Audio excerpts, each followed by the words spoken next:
Man believed to be one of California's most prolific serial killers will appear in court in Sacramento today, more than 3 decades after the trail to lead to him went cold.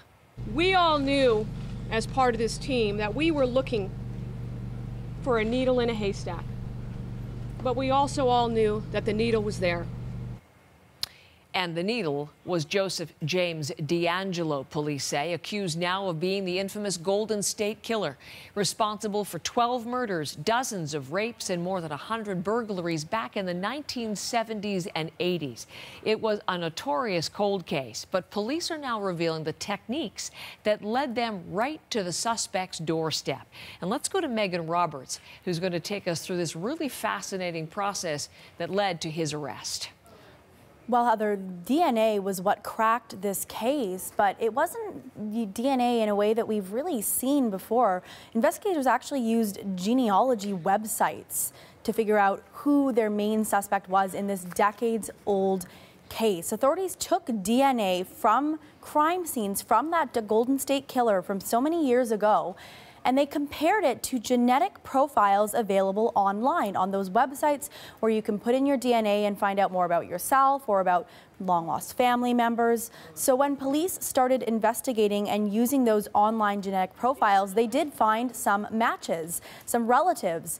From there, they were able to look at family trees and branch out and try to figure out who out of these people that could have been a potential match could be a suspect in this cold case, and they eventually landed on Joseph James DeAngelo, that suspect. He is the right age, and he also lived in areas where the attacks happened. So he became a potential suspect, but of course, police needed to know for sure. So a DNA expert describes what happened next.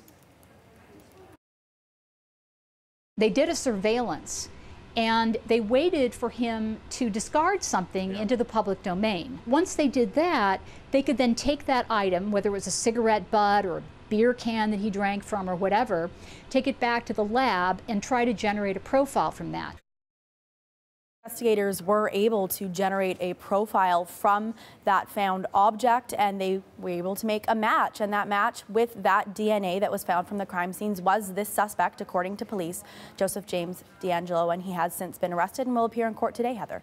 So as you say, I mean, the DNA part is not what is new. It's the use of these genealogy sites, which are extremely popular right now. And those who use them, I would imagine, might have some concerns about the privacy of their material now as a result. Absolutely, and certainly some of the major websites have been reached out, and they have been saying that they had no knowledge of this case, they did not help with this case, and that they did not give customer information to law enforcement. And in fact, investigators have not revealed which website or websites they used to crack this cold case. Of course, these are places where you voluntarily send your DNA to find your background, to find long-lost relatives. You may or may not be consenting for your DNA to be compared to crime scene investigation. But as you mentioned, we really haven't seen this technique being used. So certainly there are a lot of questions about what privacy rights you have with these websites now that they've used it to crack a case like this. Megan, thank you very much. You're welcome.